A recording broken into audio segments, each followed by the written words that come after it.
Twelfth question क्या कह रहा है, ये थोड़ा आईएमपी क्वेश्चन भी है। वैसे आईएमपी क्वेश्चन मैं आपको अलग से बता दूंगा कौन से है, बिकॉज कुछ 2-3 क्वेश्चन आईएमपी चले भी गए हैं एक्सरसाइज में।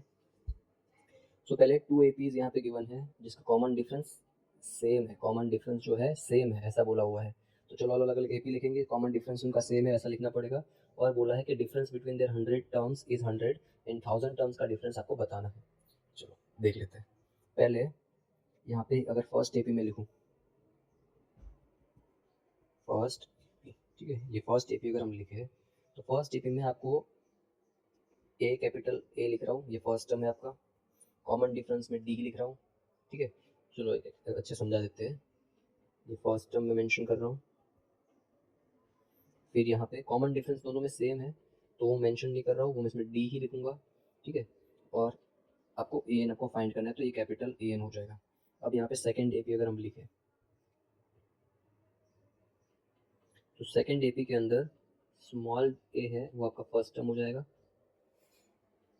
और आपको कॉमन डिफरेंस वही डी रहेगा बिकॉज सेम बोला है तो उसको मैं डी से डिनोट करूंगा दोनों जगह पे, यहाँ पे भी और यहाँ पे भी। और आपका जो लास्ट टर्म nth टर्म है वो ए एन हो जाएगा। चलो अब बोला है क्वेश्चन में कि 100 टर्म्स का डिफरेंस 100 है, तो पहले मैं 100 टर्म्स दोनों एपी के निकाल लेता हूँ। इसका 100 टर्म ए 100 के अकॉर्डिंग होगा जो होगा ए प्लस 99 डी। देखो कैपिटल ए फर्स्ट टर्म है तो कैपिटल ए लिखा, डी कॉमन डिफरेंस सेम है तो सेम लिखा, ठीक है। ये आपका 100 टर्म इस एपी का है, फर्स्ट एपी का। वैसे ही इस एपी का 100 टर्म स्मॉल ए से डिनोट करूंगा बिकॉज आपका ए एन जो है स्मॉल ए है। A 100 is equals to A plus 99 D, ये आपका हो गया इस एपी का 100 टर्म। इन दोनों का डिफरेंस बोला है, इन दोनों का डिफरेंस कैसे माइनस करेंगे तो डिफरेंस मिल जाएगा। So according to question A 100 minus A 100 that is equals to 100 ऐसा गिवन है। देखो कॉमन डिफरेंस कितना गिवन है, 100 गिवन है, यहाँ पे मैं मेंशन कर रहा हूँ, ठीक है। तो यहाँ से हम सॉल्व कर रहे हैं इसकी वैल्यू आगे। ए 100 की वैल्यू ऊपर लिखी हुई है, ये रही ए 100 की वैल्यू, वो है capital A plus 99 D. Bracket में लिखना बिकॉज माइनस के साइन बीच में है, आप माइनस से साइन अगर ब्रैकेट से आगे लिखी रहेगी और आप चेंज करना भूल गए तो आंसर चेंज हो जाएगा, आपका आएगा नहीं आंसर से। ए 100 यहाँ पे लिखा हुआ है जो है A plus 99 D that is equals to 100। अब इसको ब्रैकेट ओपन करके सॉल्व करेंगे तो A plus 99 D minus A plus minus minus हो जाएगा 99 D that is equals to A plus 99 D minus 99 D हो जाएगा कैंसिल आउट, तो capital A minus small A आपको मिल जाएगा 100। ये आपकी एक इक्वेशन बन गई। इस इक्वेशन को आप मेंशन कर दो इक्वेशन नंबर 1। अब आपको क्या बोला है, 1000 टर्म्स का डिफरेंस पूछा है, तो जैसे हमने 100 टर्म लिखा वैसे हम 1000 टर्म्स लिख लेते हैं। तो यहाँ पे सॉल्व कर लेते हैं 1000 टर्म्स का डिफरेंस। तो देखो पहले डिफरेंस लिख लेते हैं 8000 माइनस 8000। अब इसको सॉल्व करना है तो 8000 का जो वैल्यू आएगा, जैसे ये ए 100 का वैल्यू है वैसे 8000 का वैल्यू आ जाएगा ए प्लस 999 डी, ब्रैकेट में मेंशन करेंगे माइनस यहाँ पे 1000 का जो वैल्यू आएगा वो आएगा ए प्लस 999 डी। इसको जब हम सॉल्व करेंगे तो ब्रैकेट ओपन से वैल्यू आपकी चेंज हो सकती है, साइन चेंज हो सकती है, वैल्यू तो नहीं। ये minus A plus minus minus 999 D, देखो plus 999 D minus 999 D cancel हो गया। आपको यहाँ पे भी वैल्यू क्या मिली, ए माइनस ए।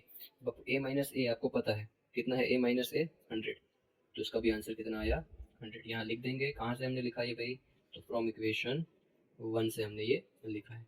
सो 1000 टर्म्स का डिफरेंस मतलब 8000 minus 8000 that is equals to also 100, ये आपका फाइनल आंसर है। बहुत सिंपल सा क्वेश्चन था, अगर क्वेश्चन समझ सकते हो तो। बाकी उसमें कोई क्वेश्चन में ऐसा ट्रिक वगैरह यूज नहीं किया है, जैसा क्वेश्चन बोला है वैसे लिखा, कॉमन डिफरेंस बोला तो वो सेम है तो सेम लिखा, बाकी दोनों अलग अलग एपीज को मैंने डिनोट कर दिया और सिंप्लीफाई कर दिया इसको। नेक्स्ट क्वेश्चन देखते, क्वेश्चन नंबर 13। क्वेश्चन नंबर 13 जो है उसमें बोला हुआ है कि हाउ मेनी टर्म्स, लेकिन कौन से टर्म्स, 3 डिजिट नंबर वाले जो 7 से डिवाइड होंगे। तो देखो 3 डिजिट नंबर पहले हमें चेक करना है कौन से होंगे। तो 3 डिजिट नंबर होते हैं 100 से स्टार्ट, कहाँ से स्टार्ट होते हैं 100 से, और लास्ट नंबर जो होता है वो 999 होता है। अब इनमें कितने ऐसे नंबर है जो 7 से डिवाइड होते हैं वो आपको फाइंड करना है। तो छोटा सा 7 का अगर टेबल आता है आपको तो आपके लिए फ़ायदा होगा इसमें, because 3 digit number 3 digit number कौन सा ऐसा फर्स्ट 3 डिजिट नंबर होगा जो 7 के टेबल में आता है वो आपको पता होना चाहिए। तो आपको अगर डिवाइड करना आता है तो भी ठीक है, या फिर 7 का टेबल, मैं तो बोलता हूँ 7 का टेबल अगर आपको आता है तो 7 के टेबल में 7 10 70 होता है, 7 11 77 होता है, 7 12 84 होता है, 7 13 आपके पास 91 होता है, 7 14 98 होता है, और 7 15 अगर आप करोगे तो आपको पहला टर्म मिल जाएगा, दैट इज 105। ठीक है, ये 7 का बेसिक्स। देखो 7 छोटा नंबर था तो मैंने बेसिक्स आपको टेबल के अकॉर्डिंग ही बता दिया। अब टेबल्स तो आपको 20 तक तो मिनिमम आने चाहिए, उससे ज़्यादा आने चाहिए, बट मिनिमम बोल रहा हूँ 20 तक आने चाहिए। ये आपकी APM बना रहे, क्या बना रहे ये AP, this is the AP, right. अब 105 फर्स्ट टर्म अगर मिल गई तो आपको पता है +7 करते जाओ, तो ये हो गया 112। उस तरीके से हम कंसिडर करेंगे लास्ट टर्म, लास्ट 999 है। अब देखो यहाँ पे आपका 7 का टेबल लंबा नहीं खींच सकता, तो क्या करना है, सिंपल सा 999 को 7 से डिवाइड कर दो, 7 1 7, ये 29 हो गया, 7 4 28 होता है, ये 119, 7 2 14, ये 5। अब ये 5 का जो डिफरेंस है मतलब रिमाइंडर है वो इसमें से माइनस कर दो, मतलब 999 में से अगर आप 5 माइनस कर दोगे तो 994, ये आपका लास्ट टर्म मिल जाएगा जो 7 से डिवाइड हो। ये हमने पहले बचपन में सीखे हुए कैसे डिवाइड वाले नंबर्स निकालते हैं। ठीक है, तो ये आपका वैल्यू मिल गया, मतलब AP मिल गया, जिसके अंदर first term and last term पता चल गया आपको। अब क्या करना है, टोटल नंबर्स काउंट करना है, मतलब इन शॉर्ट n फाइंड करना है। तो देखो फर्स्ट टर्म आपके पास है 105, आपको डिफरेंस आपके पास है कितना है 7 का, बिकॉज 7 के डिविजिबल है सब, और आपको लास्ट टर्म AN गिवन है, that is 994। Just formula put कर लेते हैं, AN that is equals to A plus n minus 1 D। AN की वैल्यू है 994, that is equals to A का वैल्यू आपके पास 105, n minus 1 as it is, D का वैल्यू आपके पास है 7। 994 में से जब 105 आप माइनस करोगे तो आपको 4 माइनस 5 मतलब 14 माइनस 5 9, 8 एज इट इज, और 9 माइनस 1 ये भी 8, 889। अब इसको आपको करना है 7 से divide, equal to n minus 1। तो देखो 7 1 7, 7 1 7 हो जाएगा, 7 2 14 हो जाएगा, 7 7 49 हो जाएगा। देयरफॉर n की जो वैल्यू मिल गई वो मिली 127 प्लस 1, तो n का जो वैल्यू है दैट इज 128। टोटल टर्म्स कितने होंगे, 3 डिजिट नंबर जो 7 से डिवाइड होंगे, that is 128। This is your answer. था ना सिंपल क्वेश्चन। ऐसा ही नेक्स्ट क्वेश्चन है क्वेश्चन नंबर 14, वो भी देख लेते हैं।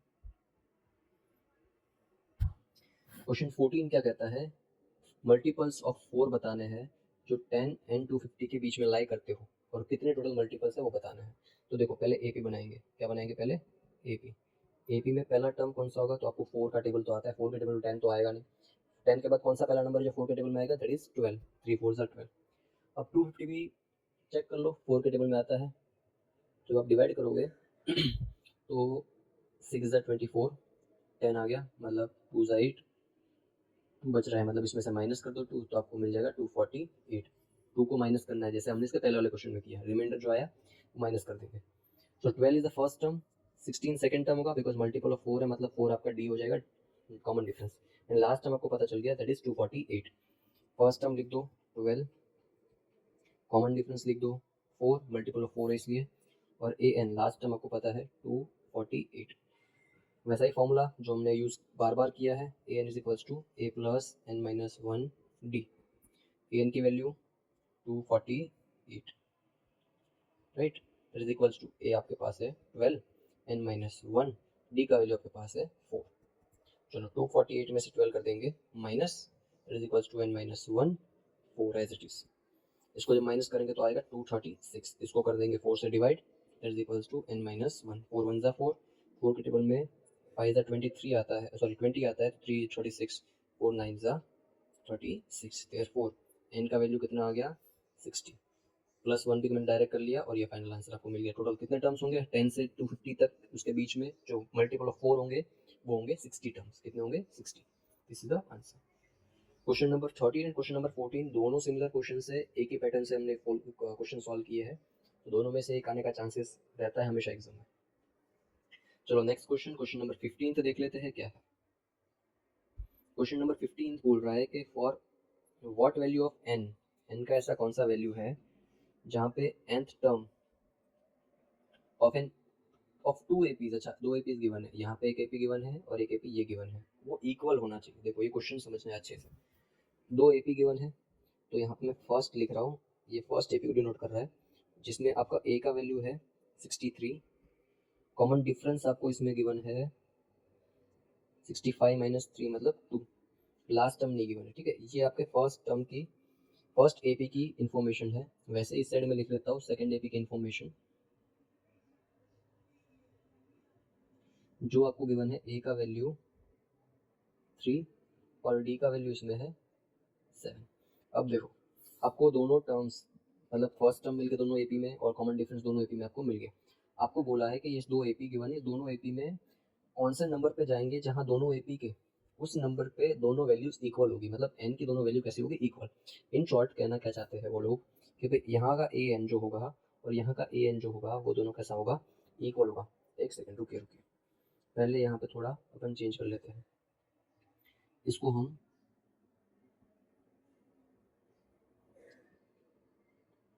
क्या लिख लेते हैं, कैपिटल है, ठीक है, और ये कैपिटल डी लिख लेते हैं। दोनों ए पीस अलग अलग है तो हमारा दोनों का ए का वैल्यू भी अलग है तो अलग मेंशन करेंगे। चलो पहले ए एन निकाल लेते हैं यहाँ पे, तो A plus N minus 1 D. अब देखो ए एन का कौन सा ऐसा वैल्यू होगा जो इसमें भी इक्वल होगा, ऐसा बोल रहे हैं इस वाले दोनों ए पीस में ए एन की वैल्यू इक्वल है, एक ऐसा वैल्यू है, एक ऐसा नंबर है वहाँ पे, ठीक है। वो नंबर वो पॉइंट हमें फाइंड करना है। तो ए एन इज इक्वल टू यहाँ पे ए की वैल्यू 63 और यहाँ पे एन माइनस 1 डी का वैल्यू 2। अब देखो A N as it is रहेगा 63 एज इट इज प्लस यहाँ पे मल्टीप्लाई कर देंगे तो 2n माइनस 2 हो जाएगा। अब यहाँ पे इसको सॉल्व करेंगे तो ए एन इज इक्वल टू हो जाएगा 61 प्लस 2n, 63 माइनस 2 कर दिया 61 प्लस 2n, ये आपको एक इक्वेशन मिली। वैसे इक्वेशन इसमें भी होगी, फाइंड कर लेते हैं। A N is equal to A plus N minus 1 D. N equal क्यों लिख रहा हूँ, दोनों में स्मॉल एन क्यों लिख रहा हूँ, बिकॉज वो इक्वल है। तो ए एन की वैल्यू यहाँ पे ए की वैल्यू 3 है, एन माइनस 1 डी का वैल्यू 7 है, तो यहाँ पे 3 as it is 7n minus 7। Solve कर देंगे तो इसका वैल्यू आ जाएगा 7n माइनस 4। देखो 3 माइनस 7 करेंगे तो माइनस 4 आएगा, इसलिए मैंने इसको पीछे लिखा है। ये आपका ए एन का वैल्यू मिल गया। ये इक्वेशन नंबर 2 लिख लेते हैं। दोनों इक्वेशन को सॉल्व करना है, मैं दोनों इक्वेशन को बीच में सॉल्व कर रहा हूँ। एक काम करते हैं, इसको पूरे को सेंटर में लिख के आते हैं,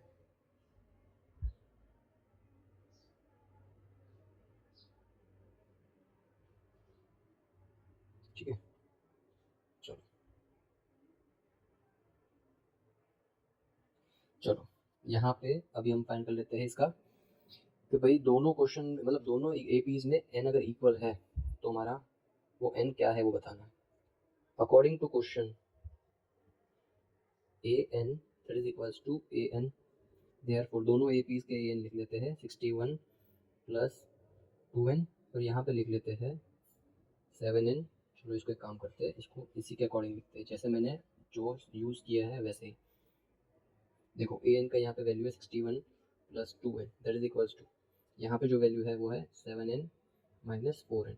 ये दोनों कहाँ से आई है, तो इक्वेशन नंबर 1 एंड 2 से। यहाँ पे मेंशन करना है तो आप कर सकते हो, फ्रॉम इक्वेशन 1 एंड 2। अब सॉल्व करेंगे, तो अब सॉल्व करने के लिए 61 एज इट इज 61। अब देखो यहाँ से माइनस 4 इधर लेके आएंगे तो प्लस 4 हो जाएगा और यहाँ पे 7n एज इट इज और ये जो 2n है उस साइड जाएगा तो माइनस 2n हो जाएगा।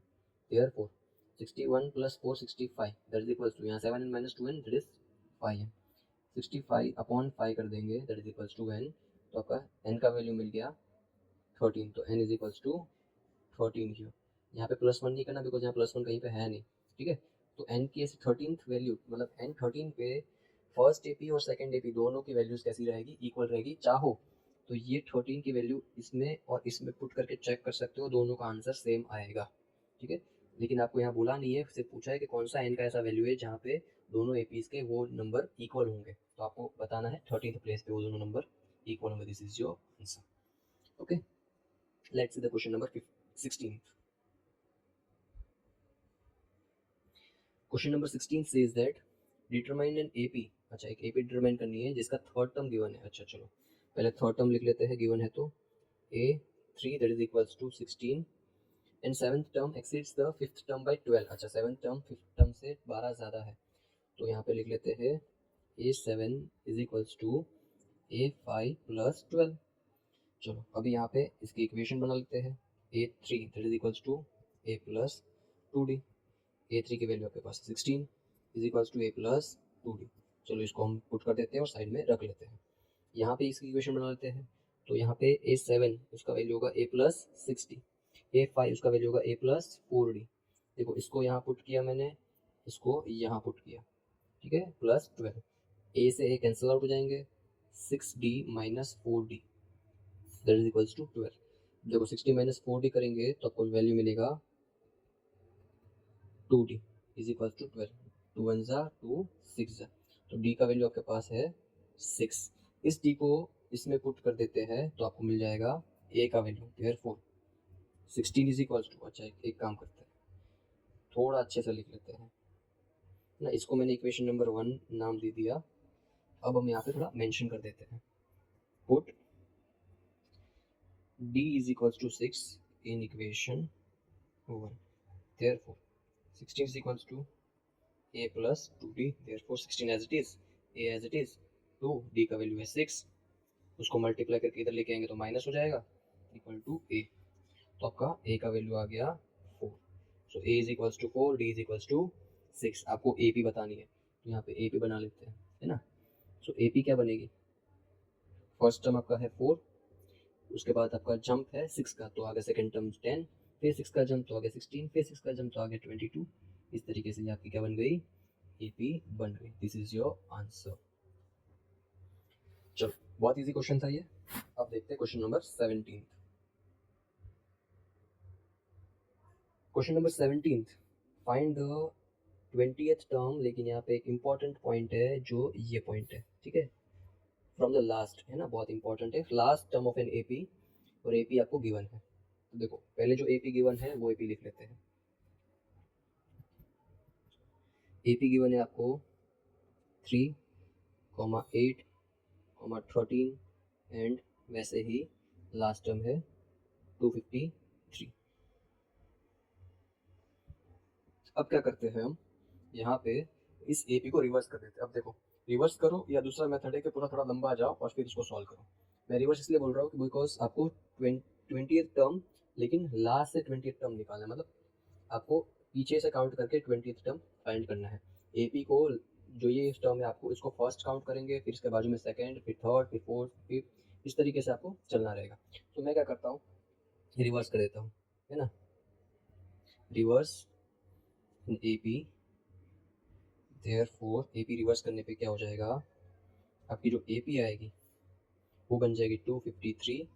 अब देखो रिवर्स करने पे आपको यहाँ पे पता होना चाहिए कि इसका D क्या है ना, तो D यहाँ पे जो पहले AP में जो था वो D गिवन था 5 का, कितना D था 5 का, जब AP रिवर्स करेंगे तो आपका D -5 हो जाएगा, क्या हो जाएगा -5, तो इसमें से -5 करेंगे तो 350 और 248 क्या हो जाएगा 248। वैसे ही लास्ट टाइम इसका जो होगा वो हो जाएगा 3।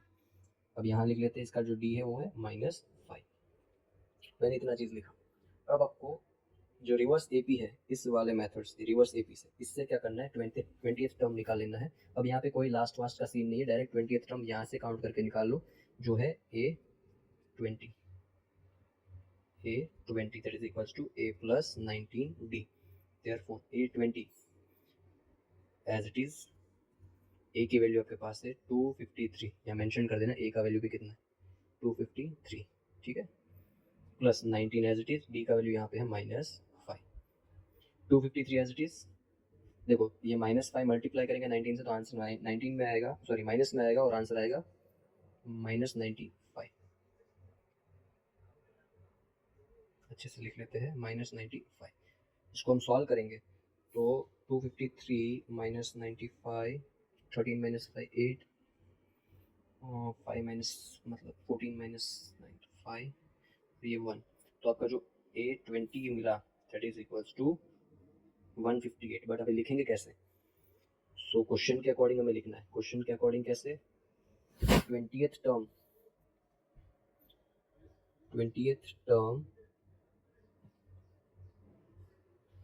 From the last term of the AP भी लिखनी पड़ेगी, कौन सी 3, 8, 13, up to 253 is 158। This is your answer. Okay, ये मेंशन करना पड़ेगा बिकॉज हमने AP को रिवर्स कर दिया था। तो रिवर्स करने के बाद इसके क्वेश्चन के अकॉर्डिंग आंसर हमारा क्या आ रहा है, लास्ट से 20th टर्म जो हमारा है इस AP का वो 158। This is your answer. बहुत IMP क्वेश्चन है ये भी, तो अच्छे से कर लेना। देखते हैं क्वेश्चन नंबर 18। क्वेश्चन नंबर 18 क्या कहता है, sum of fourth term and eighth term of an AP is 24 and the sum of sixth and 10th term of an AP is 44। आपको फाइंड करना है first 3 terms of an AP. जैसा question बोल रहा है वैसा लिखते हैं, sum of fourth term A4, sum of eighth term उसके साथ A8, दोनों को प्लस कर दिया, मिल गया सम 24। चलो इसको सॉल्व करते हैं। फोर्थ टर्म मतलब A plus 3D, eighth term मतलब A प्लस 7D। देखो ये वैल्यू मैंने लिखी है और ये वैल्यू लिखी है, ठीक है, प्लस में एज इट इज़, और 24 भी एज इट इज़। इसको हम सॉल्व कर लेते हैं। A प्लस ए हो गया 2D, sorry 2A, 3D plus 7D हो गया 10D इज इक्वल्स टू 24। चाहो तो इसमें से 2 कॉमन निकाल सकते हो, तो यहाँ पे वैल्यू आ जाएगी A plus 5D is equals to 12। सब में से 2 कॉमन निकल रहा था तो मैंने निकाल दिया, इक्वेशन नंबर 1 नाम दे देते इसको।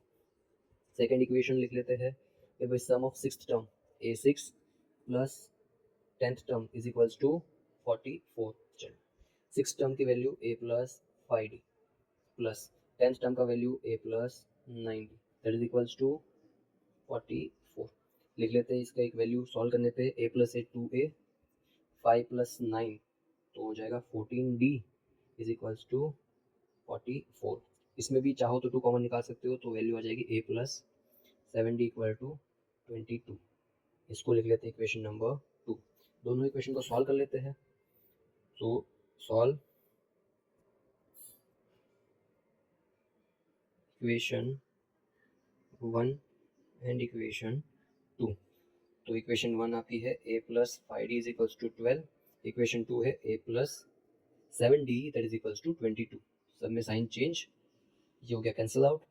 5 minus 7D that is equals to minus 2D, ठीक है, और 12 माइनस 22D वो हो जाएगा माइनस 10D, माइनस से माइनस कैंसिल आउट, 2 1 सा 2 5 सा। तो जो आपका D का वैल्यू मिल गया वो है therefore D is equals to 2, right. D की वैल्यू क्या आ गई, sorry not 2, 5, D is equals to 5। जब आपको D मिल गया तो आपको A भी आसानी से मिल जाएगा, उसको पुट करना है कोई भी एक इक्वेशन के अंदर। सो देयरफॉर,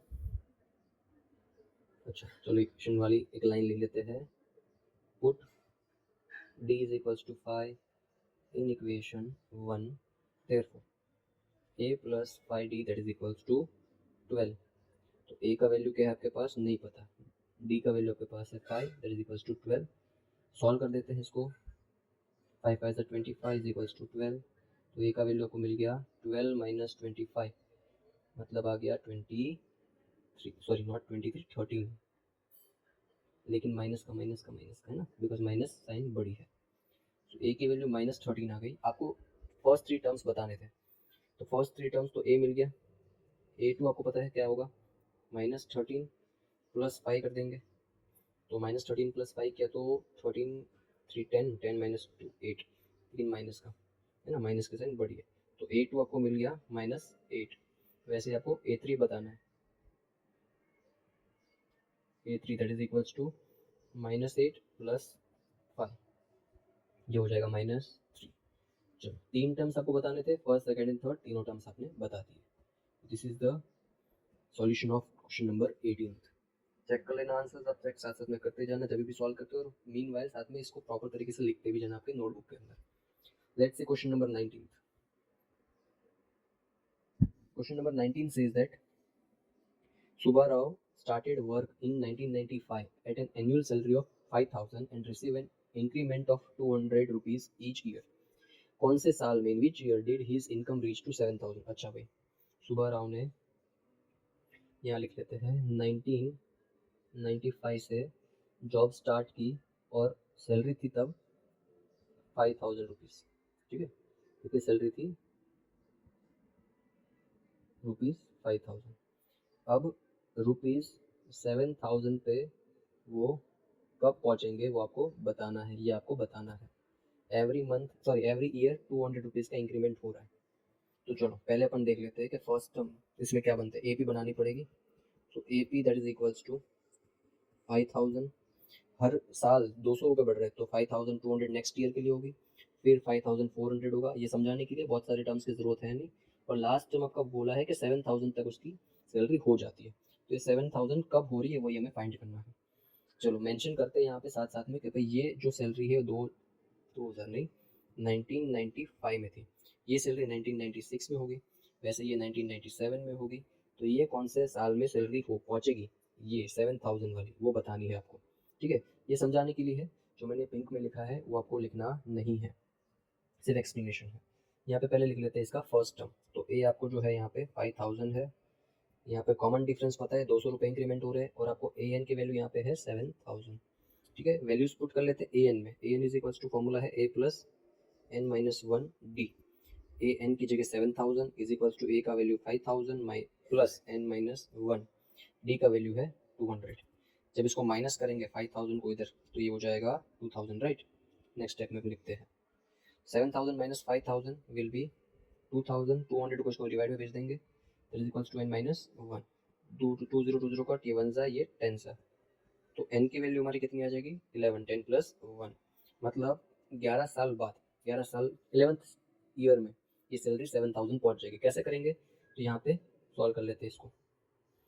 तो देखो 1995 में इनका जॉब ईयर स्टार्ट हुआ था, ठीक है, जॉब जो है 1995 में स्टार्ट हुआ था, 11 ईयर्स प्लस करने हैं बिकॉज n की वैल्यू 11 है, तो ये आ गया 6, ये आ गया 0, ये भी हो गया 0, ये हो गया 2, तो 2006 में ये आपकी सैलरी 7000 रीच कर जाएगी। ठीक है, सो ऐसे अगर आंसर देखें तो इन 2006 his salary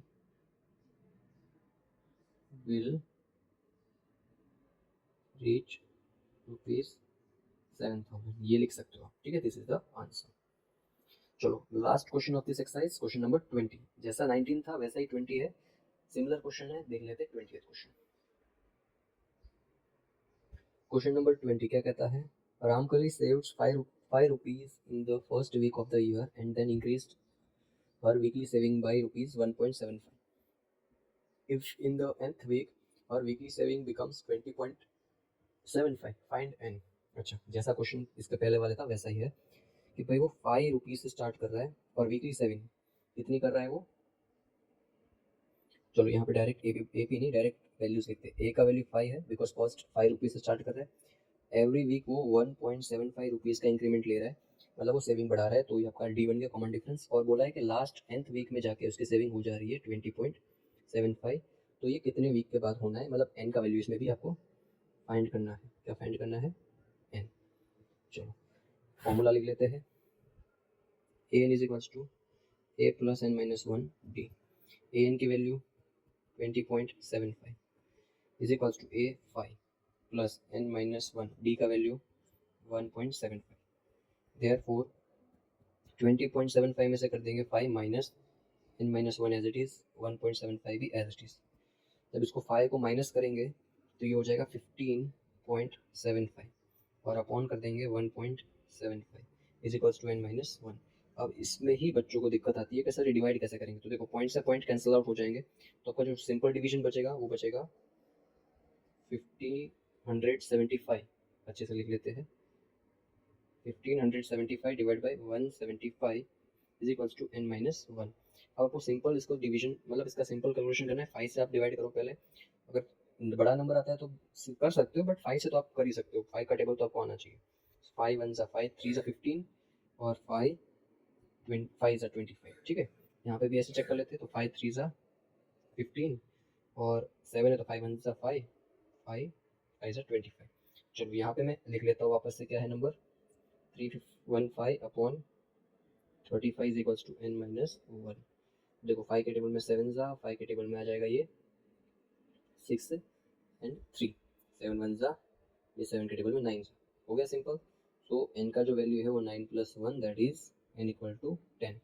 सो 10 वीक्स के बाद आपकी जो सेविंग होगी वो होगी 20.75। सो ये बोला है फाइंड एन, तो एन की वैल्यू क्या आ गई आपकी 10। ठीक है, so this is the answer of the 20th question. I hope पूरी एक्सरसाइज में जितने भी क्वेश्चन आपको समझ आए होंगे। कोई भी डाउट, कोई भी क्वेरीज आप पूछ सकते हो मुझसे, कमेंट भी कर सकते हो, कोई मिस्टेक वगैरह आपको दिखी हो, आपको नहीं समझ आया हो, तो I will try my level best to explain. इस तरीके से हर चैप्टर्स के वीडियोज़ में आपको देता रहूँगा। नेक्स्ट वीडियो में हम देखेंगे exercise number 5.3। Thank you so much.